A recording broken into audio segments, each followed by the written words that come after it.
Can you remember your parents talking to you about why they named you the name that you go by? Can you remember?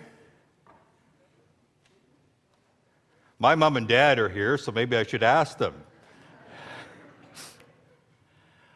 I think I was supposed to be a girl, wasn't I? Oh, I don't know. I'm pretty happy with what I am. So, but what's in a name? And we have a lot of it at Christmas time, don't we, in terms of thinking about the name Jesus and thinking about how that addresses some of the longings and yearnings that are a part of our lives and part of our world that needs hope and love so much.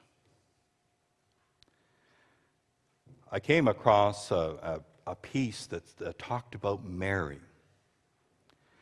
It turns out that in first century Palestine, it was a sign of a longing of an entire nation and of a people. It was a very popular name among Jews in the first century Palestine. And it's a remarkable name when you do a little bit of digging in terms of its meaning. They were called Mary because it was to be resistant and subversive to the political and religious and cultural reality of their day. Mary, or the prophet Miriam, Aaron's sister, was defiant in terms of breaking the yoke of slavery in Egypt and helping Moses and Aaron mold a people. And it's also in the first century in memory of Mariamne. She was murdered by her husband, Herod the Great. The name Mary is unambiguously political, brave, and resistive. Jesus was born into such a family. Jesus was born into a context in which they longed for meaning, they longed for hope, they longed for an alternate vision of what the world could be. As I was preparing for this sermon, I was reading one particular commentary, and the commentary was more of how you really get the creative juices flowing. And one of the things that they suggested is that what you need to do is to find a way to connect with the story. Because this story, we hear it every Christmas Eve. It's a story that is so familiar that sometimes we know it by heart, but sometimes it's so familiar that we're almost numb to it, that we don't really look at the particular meaning that underlies the story. And this particular person suggested that really what you need to do, and I loved it because I love to listen to jazz. It says you need to listen to folk songs, to songs about freedom, songs about that longing and hoping for something different, something new. Not just familiar carols, because you can find it in the words of the carols that we sing, but in the grand symphonies like Gustav Mahler and Carl Nielsen, or folk songs out of the 60s and 70s that talk about longing for change. Or, and this is the part that I got caught with because I listened for quite a while, around the spirituals.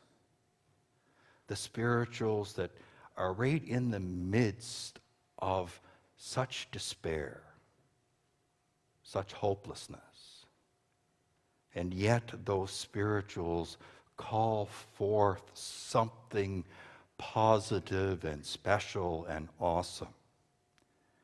And the song that struck me, and I had never heard it before, and I listened to it by several authors, but I love the Lord, he heard my cry.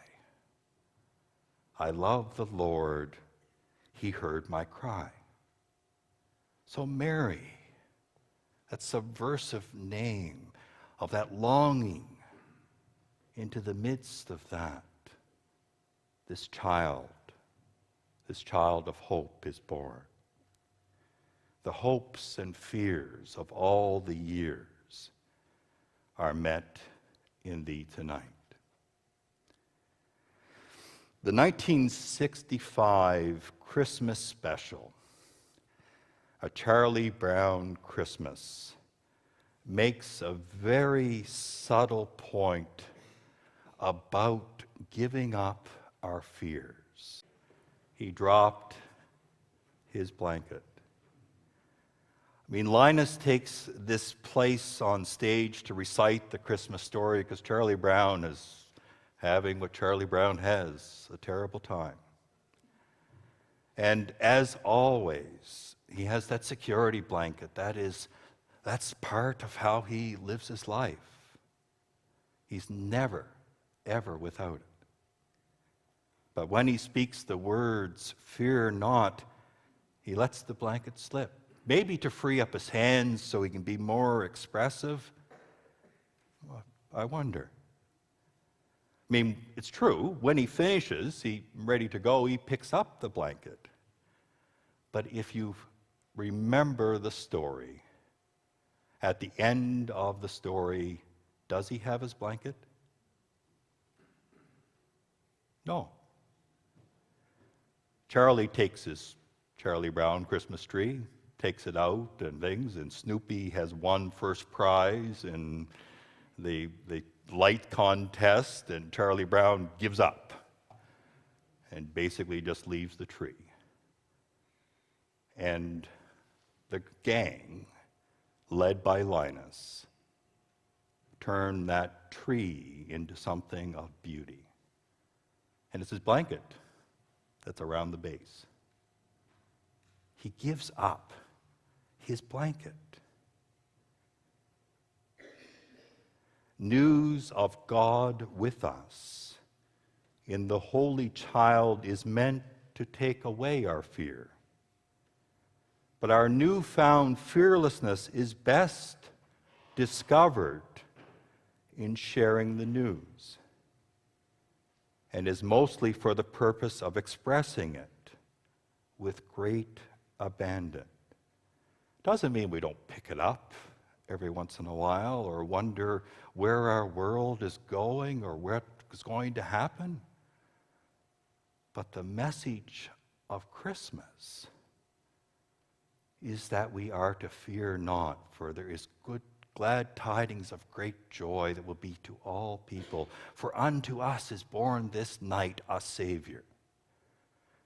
And that continues on as we live our lives, as we discover the Christ that is born in each one of us and from each one of us. So I wonder, on this holy night, how will you lose your security blanket so that you can tell the news of great, great joy? Amen.